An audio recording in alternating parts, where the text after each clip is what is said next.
देखिए लिखिए heading, transistor प्रवर्धक के रूप में। तो प्रवर्धक को इंग्लिश में एम्पलीफायर कहते हैं। एम्पलीफायर हम यहाँ इसलिए लिख दिए हैं क्योंकि ज्यादातर तो सब लोग एम्पलीफायर का नाम सुने हैं, प्रवर्धक का नाम नहीं सुने हैं। जैसे एम्पलीफायर खास तौर से कहाँ होता है, शादी विवाह में माइक में गीत गाना होता है, तो जो एम्पलीफायर होता है ना, इसमें से साउंड बॉक्स को जोड़ा जाता है, चोंगा को जोड़ देते हैं, हार्न को जो बोलते हैं, जो ऊपर बांधा जाता है। तो जो वो मशीन होता है ना, वो क्या करता है, साउंड को बढ़ाता है। तो बढ़ाने की प्रक्रिया को ही तो हम लोग प्रवर्धक बोलते हैं। एम्पलीफायर मतलब होता है बढ़ाना, प्रवर्धक माने क्या हो जाता है, बढ़ा देना। तो माइक में गाते हैं धीरे से, लेकिन सुनाई देता है 2 गांव बाद तक। तो हमारे ध्वनि को क्या कर रहा है, बढ़ा तो रहा है, ध्वनि को बढ़ा रहा है ना। तो बढ़ाने की क्रिया को ही क्या बोलते हैं, प्रवर्धक। एम्पलीफायर सिर्फ ध्वनि को ही नहीं बढ़ा रहा है, वो रेडियो सिग्नल को भी बढ़ा देता है। रेडियो सिग्नल को भी बढ़ा, रेडियो सिग्नल मतलब कि जो भी प्रसारण होते हैं रेडियो पर होता है, चाहे टेलीविजन पर होता है, तो उसके साउंड को भी क्या करता है, वो बढ़ाता है। इसके अलावा जो मोबाइल में क्या बोलते हैं, ऑप्टिक फाइबर, जो इंटरनेट चलता है ना, ऑप्टिक फाइबर कम्युनिकेशन, OFC एक सिस्टम होता है जो जियो के पास भी है, एयरटेल के पास भी है। ये सब क्या करते हैं कि ऑप्टिक फाइबर कम्युनिकेशन में क्या होता है कि जब इंटरनेट की स्पीड को बढ़ाना होता है ना, तो इसी सिस्टम का उपयोग करते हैं, ऑप्टिक फाइबर। नहीं तो नॉर्मल तो बात कराने के लिए 2G काफी है, 2G काफी है, लेकिन वही इंटरनेट चलाने के लिए क्या 2G पर्याप्त है? अब तो 5G की तरफ सब लोग शिफ्ट हो रहे हैं ना। तो जो 2G से 5G की तरफ शिफ्टिंग हो रही है, इसमें सबसे मुख्य भूमिका में कौन है, OFC है। और ये OFC का मतलब है कि यहां पर हम सिग्नल को क्या करेंगे, बढ़ाएंगे, सिग्नल को बढ़ाएंगे, छोटे सिग्नल को बड़े सिग्नल में कन्वर्ट करेंगे। मैंने इतना दूर नहीं जाओ, सबसे छोटा उदाहरण बता दे रहे हैं। माइक में जो कोई जैसे गीते गा रही है कोई महिला, तो क्या उतना तेज गाती है जितना तेज साउंड में सुनाई देता है? तो गा तो रही है धीरे से, मतलब जो इनपुट साउंड है वो धीरे से है, लेकिन आउटपुट साउंड क्या बहुत तेजी से लाउडली है ना। तो इनपुट को, छोटे इनपुट को बड़ा आउटपुट करके निकालता है, वही आपका क्या है, एम्पलीफायर है। यहां पर हम लोग ऐसे कह सकते हैं कि ध्वनि तरंगों को, न्यूनतम ध्वनि तरंगों को अधिकतम में कन्वर्ट किया जाएगा, कम ध्वनि तरंगों को तीव्र में बदल दिया जाएगा, जो धीरे धीरे साउंड होगा उसको मतलब बढ़ा के निकालेगा, वही क्या है, एम्पलीफायर है। तो बहुत ज्यादा इसका जो एम्पलीफायर का यूज है ना, वो सबसे ज्यादा इसमें क्या बोलते हैं, म्यूजिकल इंस्ट्रूमेंट, हिंदी में क्या बोलेंगे, ढेरे इंग्लिश हो गया, इंस्ट्रूमेंट मैंने ऊपर, हाँ, ध्वनि वाद्य यंत्र, चाहे ध्वनि यंत्र जो ध्वनि उत्पन्न करता है। ज्यादा हम अंदर जा रहे हैं क्या इंग्लिश में? जो ध्वनि उत्पन्न करने वाले यंत्र है ना, उसमें हम किसका प्रयोग करते हैं, एम्पलीफायर का। अब मान लो कोई सिंगर ही गाना गा रहा है, तो गाना जो रिकॉर्ड होता है वो तो एक लो लेवल पर रिकॉर्ड होता है, तो ऐसा थोड़ी चिल्ला चिल्ला खूब गाता है, एक अच्छी आवाज में गाता है, लेकिन उसके साउंड को खींच कर एकदम माने बहुत तेज बना दिया जाता है। उसको छोड़ देना, हम जब वीडियो एडिटिंग करते हैं तो उसमें हम जितना तेज बोलते हैं ना, उसको एडिट करके उसके साउंड को और हम क्या करते हैं, बढ़ा देते हैं। जितना तेज उसमें सुनाई देता है उतना तेज हम बोलते नहीं हैं, उससे ज्यादा इसमें सुनाई देता है। कारण क्या है, हम क्या करते हैं, हम एम्पलीफायर का काम करते हैं। कहाँ हो, हाँ, उस पर भी थोड़ा बहुत होता है। मैंने कुल मिला के जो ट्रांजिस्टर का हम लोग उपयोग करने वाले हैं वो प्रवर्धक के रूप में करेंगे, ध्वनि को, छोटी ध्वनि को बड़ा करने में, छोटे इलेक्ट्रिक सिग्नल को बड़ा इलेक्ट्रिक सिग्नल में कन्वर्ट करने में। जैसे मान लीजिए कि कोई ध्वनि तरंग है, चाहे कोई भी एक सिग्नल है, आपका AC ही है, AC सिग्नल है। अब इसको हम क्या करेंगे, बीच में कुछ ऐसा उपकरण लगाएंगे और ये क्या हो जाएगा, एकदम बड़ा हो जाएगा, इसका आयाम क्या हो जाएगा, बढ़ जाएगा। माने हम धीरे से बोलेंगे खूब तेज साउंड निकलेगा। तो ये जो संभव है, ये अगर ऐसा प्रोसेस संभव है तो किसके कारण संभव है, ट्रांजिस्टर के कारण संभव है। तो बिल्कुल ट्रांजिस्टर को ही तो एम्पलीफायर में यूज किया जा रहा है, मेन चीज तो ट्रांजिस्टर है। अब दही बनाना है तो दही का मुख्य क्या है, दूध है, दूध से ही ना दही बनेगा। तो ठीक है, एक केवल जोरन से दही बना लो तो दूध से दही नहीं बिल्कुल बनेगा। दही किससे बनेगा? जोरन मतलब क्या? जोरन निकाल क्या? जोरन जो है दही का छोटा हिस्सा है ना, उसका मतलब कि दही है, उसमें थोड़ा निकाल के डाल दिए, एक तरह से क्या है वो, लेकिन मुख्य काम तो दूध का ही है, दूध ही तो दही में कन्वर्ट होगा। तो यहां से हम ट्रांजिस्टर का उपयोग करेंगे किसी भी सिग्नल को बढ़ाने में, और उसके लिए परिपथ समझना बड़ी इंपॉर्टेंट है कि किस तरह का परिपथ बनाया जाएगा। मतलब कि एक चीज और बता दें, एम्पलीफायर में जो ट्रांजिस्टर उपयोग किया जाएगा उसमें दोनों ही उपयोग किए जाते हैं, पीएनपी ट्रांजिस्टर भी उपयोग किया जाता है और एनपीएन भी उपयोग किया जाता है, लेकिन सबसे जो अच्छा होता है ना वो एनपीएन होता है। हम एक दिन बताए थे कि एनपीएन में जो बहुसंख्यक आवेशवाहक होते हैं ना वो इलेक्ट्रॉन होते हैं, और पीएनपी में जो बहुसंख्यक आवेशवाहक होते हैं वो कोटर होते हैं।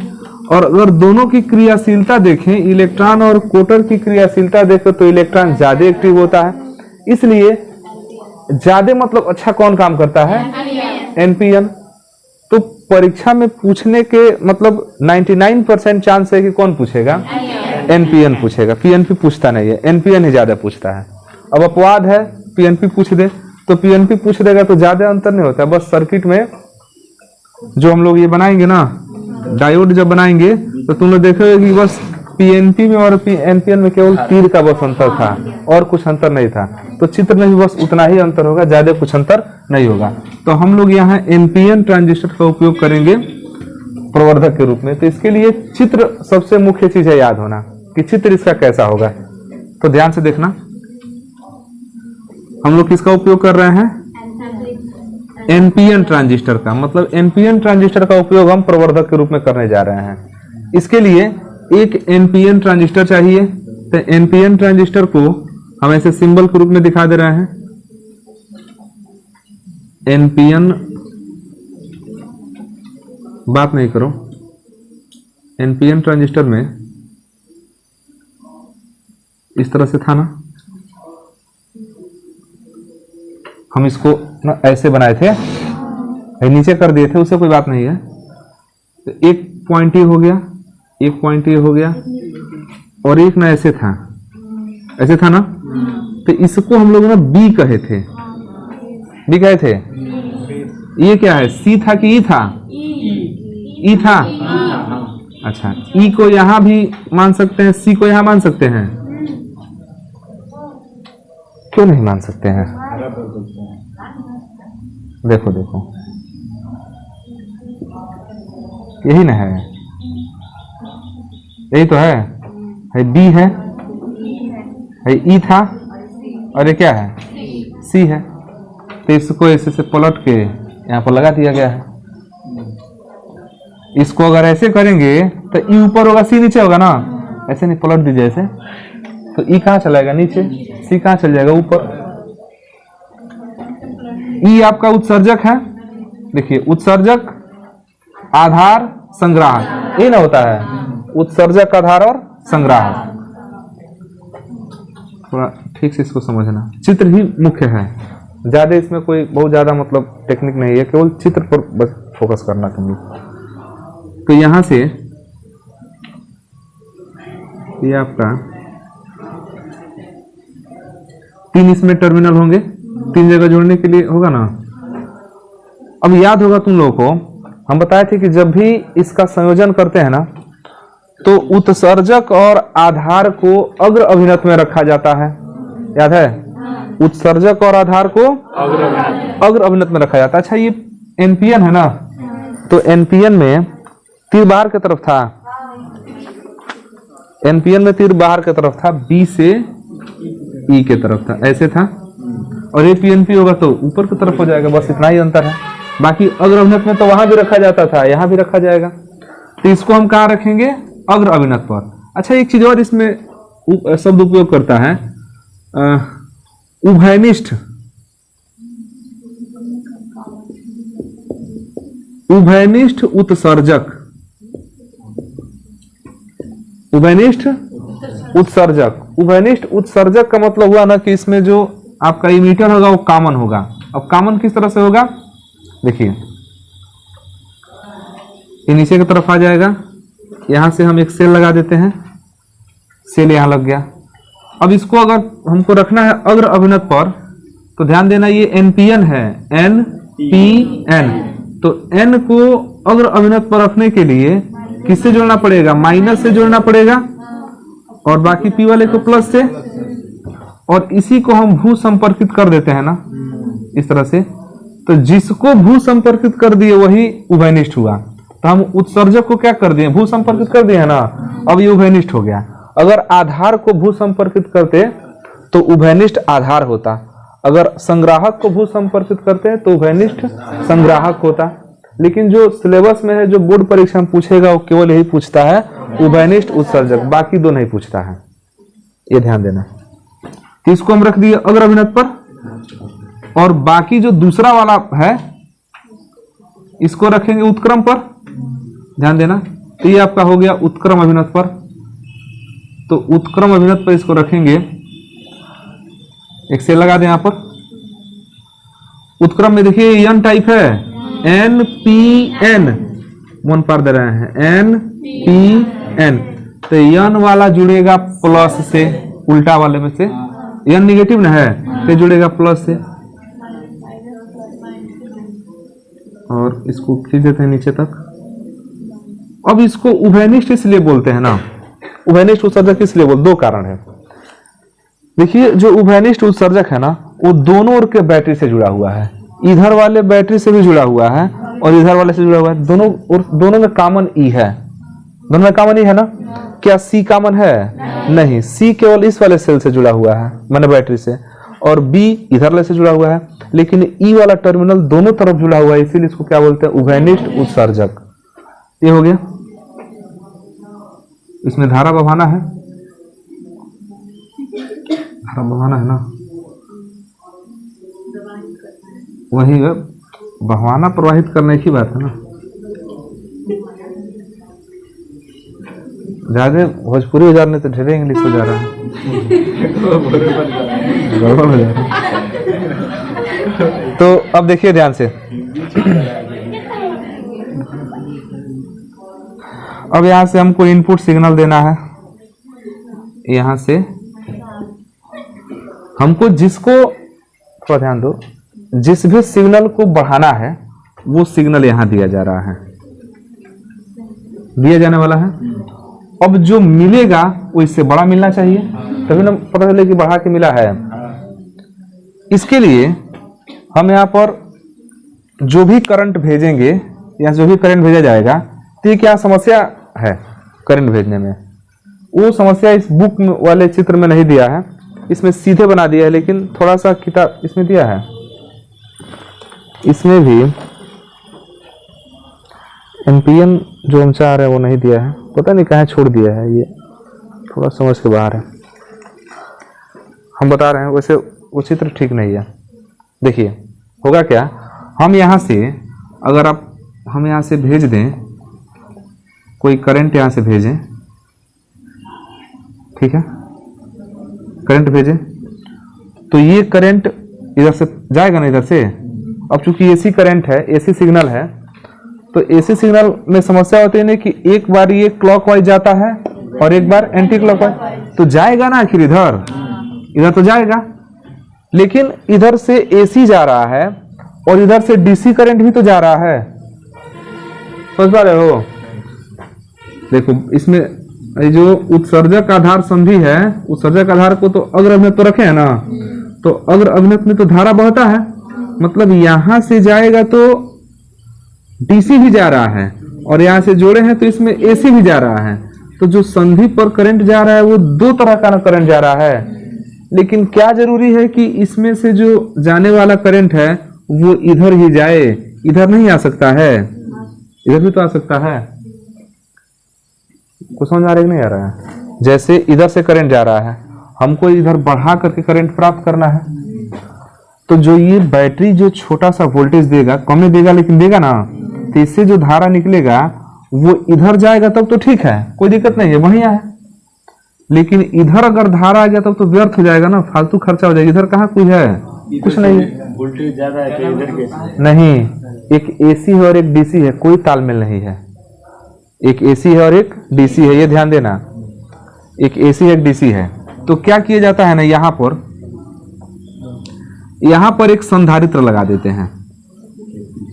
यहां क्या लगा देते हैं? संधारित्र। अब तब इधर से इनपुट दिया जाता है। अब संधारित्र की बड़ी अच्छी विशेषता है कि यह डीसी को इधर जाने नहीं देगा, डीसी को नहीं जाने देगा, हाँ, लेकिन एसी को इधर से जाने देगा। तो संधारित्र की विशेषता क्या है कि यह डीसी को यहीं पर क्या कर देगा? रोक देगा। तो जो सेल से जो निकलेगा ना, यह सेल से वो करंट इधर नहीं जाएगा, वो आपका सीधे आधार, मतलब कि जो आपका एनपीएन ट्रांजिस्टर है इसके आधार पर ही जाएगा। तो यहां पर एक क्या लगाते हैं? संधारित्र लगाते हैं। चूंकि यहां भी क्या करना है ना, यहां भी आपका एक सेल लगा हुआ है, तो इस सेल से यहां से भी तो धारा निकलेगा, धारा बहेगा ना यहां पर। तो यहां की धारा जो है बाहर ना जाए, इसलिए क्या करते हैं, यहां पर एक और संधारित्र लगा देते हैं। और ये दोनों जो संधारित्र है ना, ये किताब में दिया नहीं है, और यहां पर आपको सिग्नल मिल रहा है। ये है आपका आउटपुट, आरएल मान लीजिए, ठीक है। और ये आपका क्या है? इनपुट हो गया। तो हम यहां दो संधारित्र क्यों लगाए हैं? डीसी नहीं जाए। देखिए, ये डीसी करंट इधर फालतू में खर्चा ना हो, इधर से तुम भेज ही रहे हैं करंट को, भेज रहे हैं इधर से करंट को भेज रहे हैं, तो ये करंट इधर व्यर्थ ना हो, सब के सब इधर ही जाए, इसलिए यहां पर हम क्या लगे? संधारित्र लगा दिए। और इसका करंट इधर नहीं जाए, क्योंकि हमको डीसी थोड़ी प्राप्त करना है। जो सिग्नल यहां से इनपुट कराया गया है, जो करंट भेजा गया है, वो चीज हमको बड़ा होकर मिलना चाहिए। तो जो बीच में का बैटरी है उसका करंट फालतू क्यों आए इधर? इसीलिए यहां पर एक संधारित्र लगा दिया गया कि इसके करंट को क्या कर देगा? रोक देगा, जाने नहीं देगा, इसी को जाने देगा। तो ये जो चित्र है, ये आपका चित्र है किसके लिए? एनपीएन ट्रांजिस्टर के प्रवर्धक के रूप के लिए। ये इसका आवश्यक परिपथ है। तो एनपीएन ट्रांजिस्टर प्रवर्धक परिपथ, ये आवश्यक परिपथ है, और ये सबको याद रखना पड़ेगा। ये एनपीएन ट्रांजिस्टर है, और एनपीएन ट्रांजिस्टर में ये उत्सर्जक, आधार, संग्राहक, उत्सर्जक, आधार, संग्राहक। उत्सर्जक को क्या कर देना है? भू संपर्कित कर देना है, तभी ये कहलाएगा उभयनिष्ठ उत्सर्जक। उत्सर्जक को और आधार को जोड़ना है किससे? अग्र अभिनत में। किसमें जोड़ना है? अग्र अभिनत। ये तो पहले से हम लोग जानते हैं। और देखो, संग्राहक को और उत्सर्जक को किसमें जोड़ना है? उत्क्रम अभिनत में, ठीक है, उत्क्रम अभिनत में है, तो पहले से जानते हैं हम लोग ये चीज। हाँ, बस अंतर यह है ना कि हम लोग इस तरह से पढ़े थे, ऐसे जोड़ लिए थे एन पी एन, और ऐसे जोड़ के ऐसे यहां पर जोड़ दिया गया था, और फिर एक ऐसे जोड़ दिया गया था, ये ना हुआ था एन पी एन। तो एन पी अग्र में था और पी एन उत्क्रम में था। तो देखिएगा, एन और पी अग्र में है, एन और पी किसमें है? अग्र में। और जो लास्ट वाला एन है इधर वाला, वो किसमें है? उत्क्रम में। और पी दोनों में कॉमन है ना, तो चूंकि यहां पर पी दोनों में कॉमन नहीं है, इसलिए क्योंकि यहां पर उत्सर्जक को कॉमन रखना है, और यहां पर कॉमन कौन है? आधार कॉमन है, और हमारे में कौन कॉमन है? उत्सर्जक। इसीलिए ई बीच में पड़ रहा है, और यहाँ कौन बीच में पड़ा है? पी। तो ये उभयनिष्ठ आधार वाला है, और ये उभयनिष्ठ क्या है? उत्सर्जक। कुल मिलाकर उत्सर्जक दोनों तरफ से जुड़ा होना चाहिए। जिस तरह इसमें आधार दोनों ओर से जुड़ा है ना, उस तरह इसमें उत्सर्जक दोनों ओर से जुड़ा होना चाहिए। अगर हम देखो, अगर हम इसमें करंट नहीं भेजते हैं, तब तो सेल इसमें धारा प्रवाहित कराएगा आराम से, और सेल धारा प्रवाहित कराएगा तो यहां से कुछ न कुछ धारा मिलेगा ना। तो यहां से जो धारा मिलेगा इसको हम बोलते हैं आईसी। क्या बोलते हैं? और इसके धारा को इसको बोलते हैं आईबी, और यहां जो धारा मिलता है वो यहां पर होता है आई ई। उल्टा हो रहा है क्या?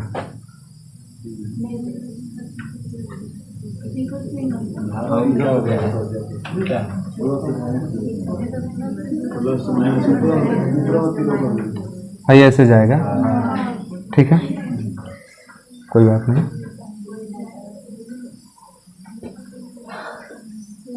तो अगर अवनत में है तो धारा बहेगा। और उत्क्रम, उत्क्रम रखना क्यों जरूरी है पता है ना? क्योंकि उत्क्रम रहेगा तभी तो इलेक्ट्रॉन को खींच पाएगा। याद है इसमें से अग्र में रखेंगे, अग्र का मतलब कि n है ना, तो माइनस वाला, इधर वाला कौन रहेगा? प्लस। तो माइनस है तो इसमें इलेक्ट्रॉन है, इलेक्ट्रॉन को प्रतिकर्षित करेगा, तो इस संधि को पार करके चल जाएगा कहाँ पर? n क्षेत्र में। और इसका जो है उत्क्रम में है तो ये प्लस से जुड़ा है, माइनस प्लस माइनस, तो माइनस है तो आराम से प्लस वाला क्या करेगा? खींच करके इधर से उदासीन कर देगा, तो धारा अच्छे से बहेगा। वही चीज यहाँ भी हो रहा है, बस अंतर हमको इतना ही है कि यहाँ से हम इस धारा के अलावा हम कुछ और धारा भेज रहे हैं। इस धारा के अलावा हम क्या कर रहे हैं? कुछ और धारा भेज रहे हैं, और इधर आउटपुट में इस धारा के अलावा कुछ और धारा हमको मिलेगा। तो चूंकि इस धारा से तो मतलब नहीं है, ये सेल का धारा है, हमको जो बढ़ाना है वो ये है, जो प्राप्त करना है वो यह है। हमको इसके अंदर के धारा से कोई मतलब नहीं है कि जो सेल से बह रहा है। तो सेल से धारा जो है इधर बाहर ना आए, इसके लिए संधारित्र लगा दिया गया है, और इस सेल का धारा इधर बाहर ना जाए, इसके लिए यहाँ संधारित्र लगा दिया गया है। किताब में जो चित्र बनाया उसमें संधारित्र नहीं लगाया है, तो नहीं लगाएंगे तो उतना ज्यादा मतलब गलत नहीं होगा, लेकिन हमको लग रहा है कि थोड़ा ये ठीक है, क्योंकि इसमें संधारित्र होना चाहिए। ठीक है, उससे कोई बात नहीं है, ठीक है, मतलब हम हमारे हिसाब से ये ज्यादा उचित है। हाँ, अब देखो इसमें धारा प्रवाहित करेंगे तो होगा क्या?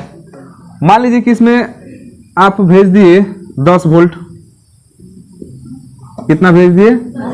10 वोल्ट।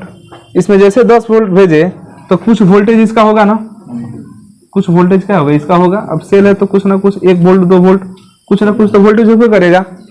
तो यहाँ पर 10 वोल्ट की जब हम धारा भेजेंगे तो वो धारा सीधे कहाँ पर जाएगा? आधार पर जाएगा। वो धारा सीधे कहाँ पर जाएगा? आधार पर जाएगा। और जो आधार धारा होगा, ध्यान देना, जो आधार धारा होगा, अच्छा इसमें तीर इस P से E की तरफ क्यों लगा है? इसलिए लगा है कि जो इलेक्ट्रॉन का उत्सर्जन होता है ना, तो वो E से P के तरफ होता है। तो इलेक्ट्रॉन गति करता है E से P के तरफ, तो धारा बहता है P से E के तरफ। धारा कहाँ बहता है? P से E के तरफ, इसीलिए तीर नीचे की तरफ लगा है।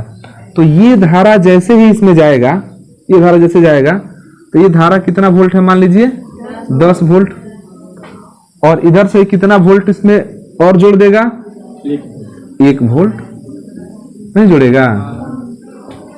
अरे 10 वोल्ट जा रहा है, और ये डीसी भी तो है, ये भी तो धारा इसमें भेजेगा, तो ये भी धारा जोड़ देगा। तो वही हाल हुआ, एक आदमी दौड़ते हुए जा रहा है आगे की तरफ, और पीछे से 1 लात मार दीजिए और गिरेगा ना। गाड़ी मान लो, अब आदमी का बैलेंस जो है, गाड़ी है इधर जा रहा है और पीछे से एकदम और तेजी से धक्का दे दिया जाए तो और तेजी से न जाएगा वो। यही होता है यहाँ पर, सुनो ध्यान से। करंट इधर से जा रहा है और इसका भी करंट तो ऐसे ही जाएगा जाएगा, और यहाँ पर काम करेगा किरचॉफ का नियम। कुछ करंट इधर से जा रहा है, कुछ इधर से जा रहा है, और दोनों मिलकर एक ही बार तेजी से पहुंचेंगे। तो तेजी से पहुंचेंगे तो छोटा सा करंट भेजे हैं और बड़ा करंट मिल जाता है। माने कम, यही इसका काम है ना बढ़ाना। नहीं समझे? क्यों नहीं निकलेगा? यहाँ आउटपुट नहीं निकलेगा। ये 2 तार कहीं ले जोड़ा गया है?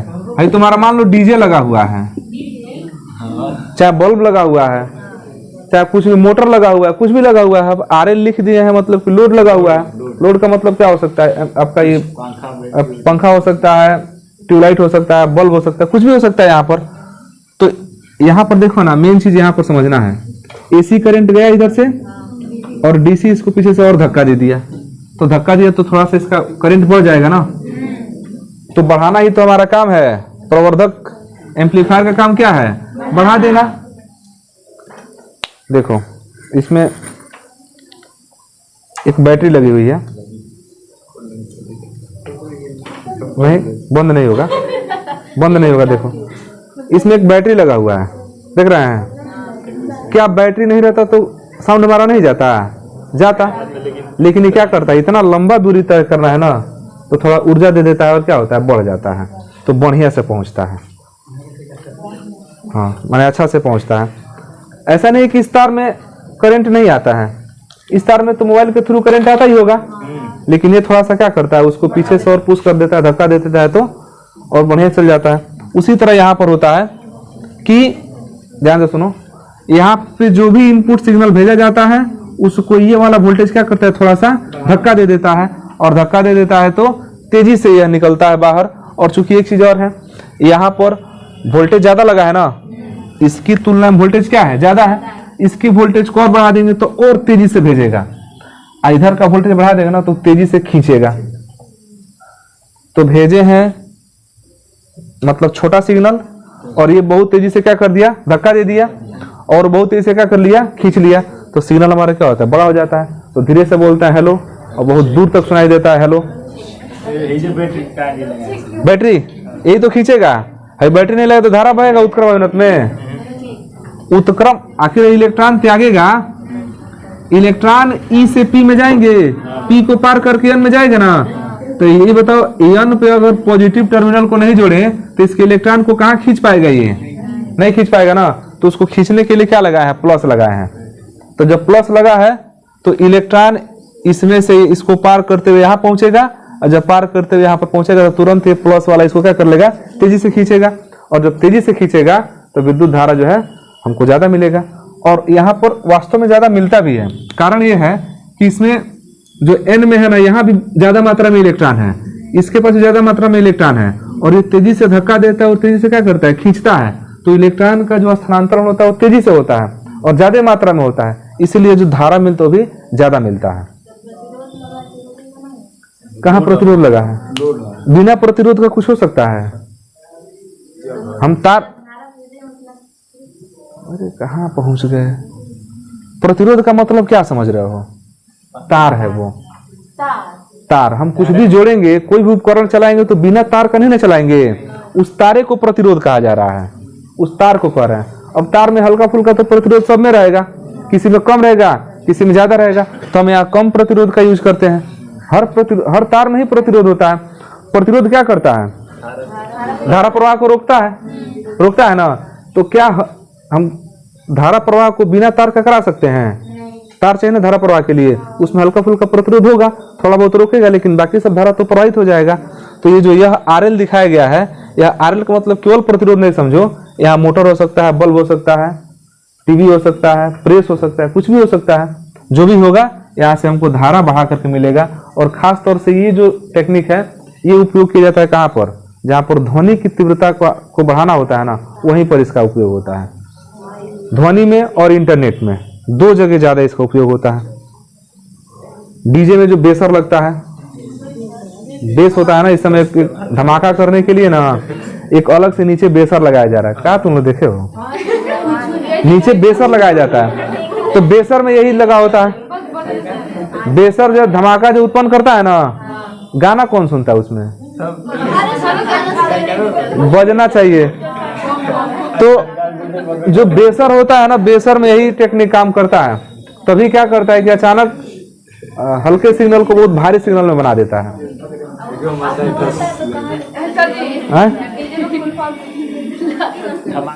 बढ़िया से इसको समझो, चाहो तो यहाँ से लगा सकते हो आउटपुट, नहीं तो ऐसे छोड़ करके केवल यहीं पर दो सिम ले करके ऐसे यहाँ पर लिख सकते हैं आउटपुट, क्योंकि कुछ ना कुछ तो मिलेगा यहाँ पर। अब ध्यान से देखिए, हम सामान्य रूप से क्या समझाती है, हमने यही आपको समझाया कि जब यहाँ पर सिग्नल को भेजेंगे तो इसका कुछ ना कुछ अपना करंट होगा, और थोड़ा सा करंट भी तो दे रहा है, तो उस करंट को थोड़ा सा धक्का मिलेगा पीछे से, और उसका जो आयाम होगा क्या हो जाएगा, बढ़ जाएगा। काम यही होता है, लेकिन कैसे होता है ये समझना है। यहाँ पर जितना ज्यादा वोल्टेज रखेंगे ना उतना तेजी से धक्का देगा। और उदाहरण बहुत बढ़िया था, साइकिल चाहे कोई भी गाड़ी जा रहा है, साइकिल जा रहा है चलाते हुए, तेज से क्या करते, धक्का दे दिया जाए तो थोड़ी देर के लिए उसका स्पीड क्या हो जाएगा, बढ़ जाएगा ना।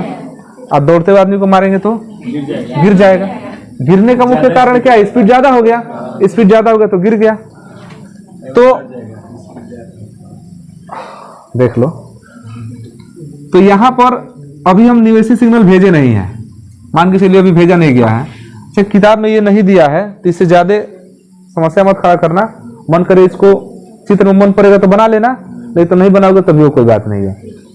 ये बस किस लिए रोका गया है कि जो डीसी करंट है ना वो इधर नहीं जाए, डीसी करंट ये इधर नहीं जाए, इसीलिए इसको रखा गया है।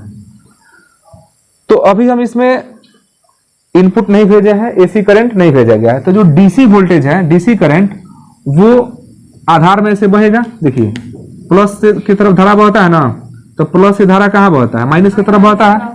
तो ये जो आधार वाले हिस्से में जो धारा जा रहा है इसको लिखा जा रहा है आईबी, ठीक है, आईबी। और चूंकि ये जो तीर बता रहा है ना कि धारा इधर आ रहा है, तो ये धारा उस सड़क से निकल रहा है ना, इसलिए इस धारा को क्या लिख दिया गया है, आई। अब ये धारा जब इस पॉइंट पर आता है तो दो जगह बढ़ जाता है, ध्यान देना। ये जो आई धारा है दो जगह बढ़ गया, और ये धारा किधर जा रहा है, ऐसे बैटरी से होते हुए ये संग्राहक में जा रहा है। तो ये धारा कौन है, आईसी, और इधर जो धारा गया वो है आईबी। मतलब हम कह सकते हैं कि जो आई है ना वो दो जगह बढ़ जा रहा है। यह किरचॉफ का नियम देखिए, संधि पर आने वाली धारा बराबर संधि से जाने वाली धारा। तो जो आई है वो दो जगह बढ़ रहा है, आई बी प्लस आई सी। जबकि वास्तविकता ये है कि जो हम लोगों को यहाँ पर प्राप्त होगा ना वो आईसी धारा ही प्राप्त होगा। दिख रहा है, धारा कौन मिलेगा हम लोगों को, आईसी मिलेगा।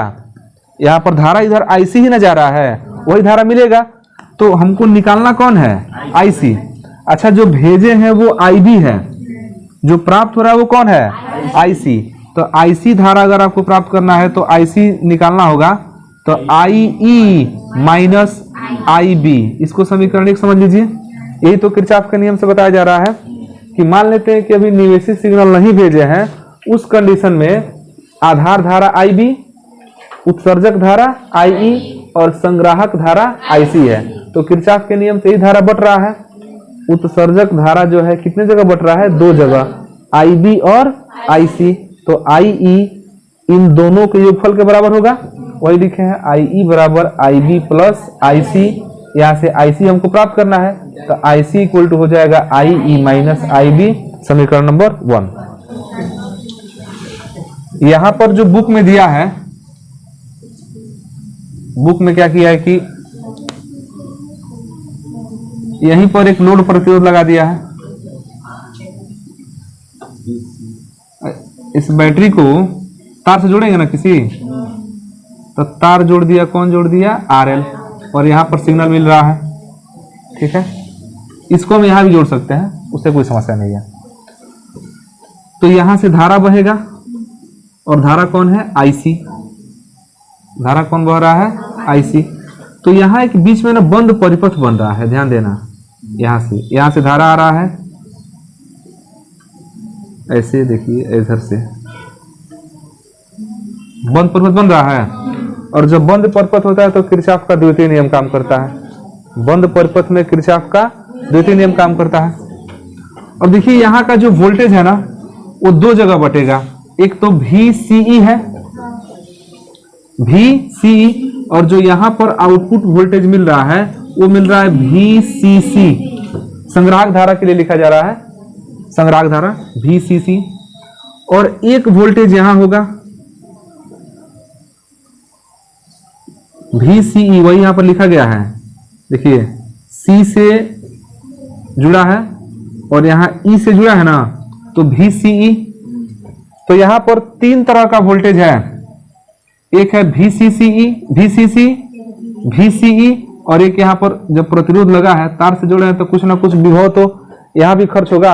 यहाँ पर लिखा जा रहा है कि कुछ ना कुछ विभव पतन होगा। तो विभव पतन होने का मतलब कि ये जो वोल्टेज है या यहाँ का जो VCC है, यहाँ पर वोल्टेज जो मिलेगा ना वो दो जगह खर्च होने के बाद मिलेगा। एक यहाँ खर्च होने के बाद मिलेगा और कुछ यहाँ खर्च होने के बाद मिलेगा। यहाँ से जो बचेगा वही वोल्टेज लास्ट में मिलेगा।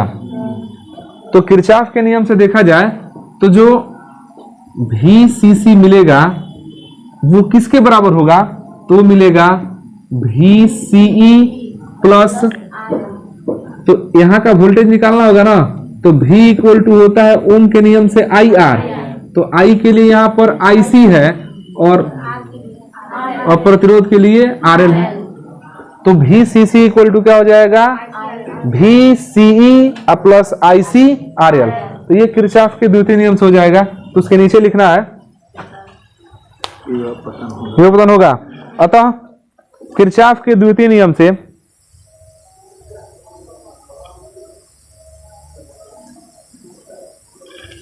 किरचॉफ के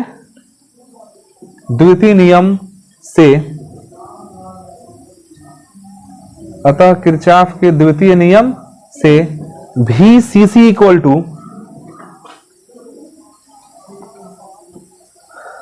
VCE plus ICRL, VCE plus ICRL।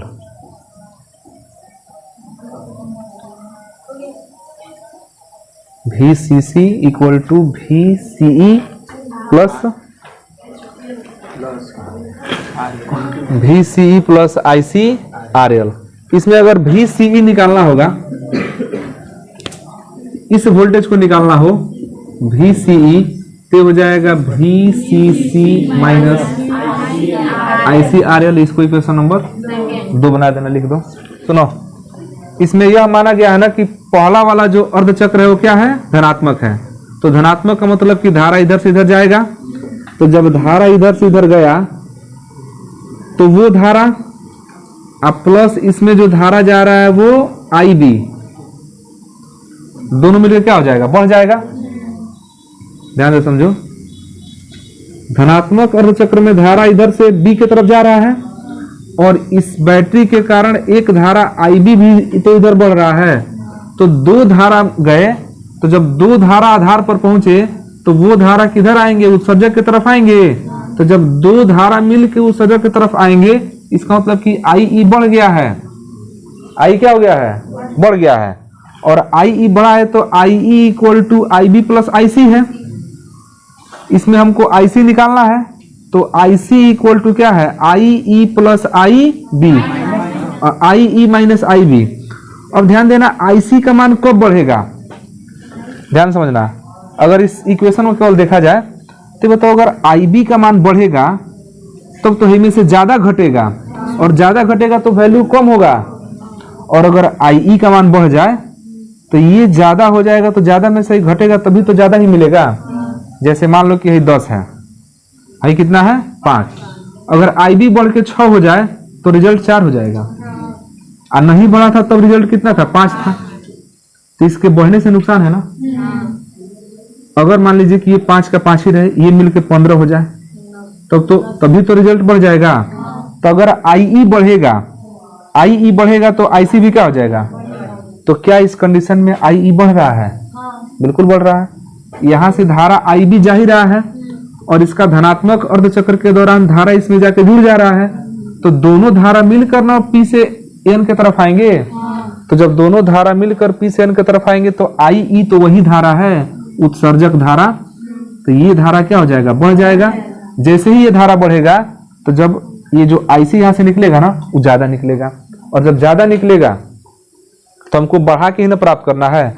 जो छोटा सिग्नल है वो यहाँ से बड़ा सिग्नल बन के निकलता है। तो ये धारा जब धनात्मक होगा तो यहाँ पर धारा हमको बढ़ा हुआ मिलेगा, और जब बढ़ा हुआ मिलेगा तो आउटपुट भी हमको क्या मिलेगा? बढ़ा करके मिलेगा, काफी बढ़ा करके मिलेगा।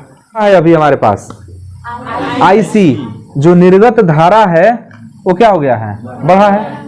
तो निर्गत धारा बढ़ा है तो IC का मान बढ़ गया। अब समीकरण 2 से थोड़ा देखना, समीकरण 2 से IC बढ़ गया, तो जब IC बढ़ा तो यही ना IC बढ़ा है। IC जब बढ़ गया तो इसका मतलब कि गुणनफल भी ज्यादा मिलेगा, और जब गुणनफल ज्यादा मिलेगा तो ये राशि बड़ा हो जाएगा, और जब इसमें से घटाएंगे ना बड़ा संख्या को तो मिलेगा छोटा। इसका मतलब कि VCE क्या हो गया है? घट गया है। तो जब IC हमारा बढ़ रहा है ना, तो भी सी क्या हो रहा है, घट रहा है। तो धारा का मान बढ़ तो जरूर रहा है, लेकिन जो वोल्टेज है ना, वोल्टेज ऋणात्मक की तरफ जा रहा है। अच्छा, ऋणात्मक की तरफ जाने का मतलब ये मत समझना कि घट रहा है, ऋणात्मक की तरफ बढ़ रहा है। देखो, इसीलिए जो हम लोग का मिला था ना, वो नीचे मिला था ऐसे, ऊपर की तरफ गया है, ऊपर की तरफ। और जो प्राप्त हो रहा है वो कहां प्राप्त हो रहा है, नीचे की तरफ। जो भी सी है ना, नीचे की तरफ जा रहा है, लेकिन वो कह रहे हैं कि बढ़ रहा है, ऋणात्मक की तरफ क्या हो रहा है, बढ़ रहा है। जैसे एक उदाहरण समझिए, 4 में से 6 निकाला जाए -2 बचेगा, और 4 में से 8 निकाला जाए -4 बचेगा। तो देखिए, जब हम 4 में से 6 निकाले हैं तो -2 बचा है, इससे ज्यादा निकाले हैं ना तो माइनस की तरफ दिख रहा है, बढ़ गया है।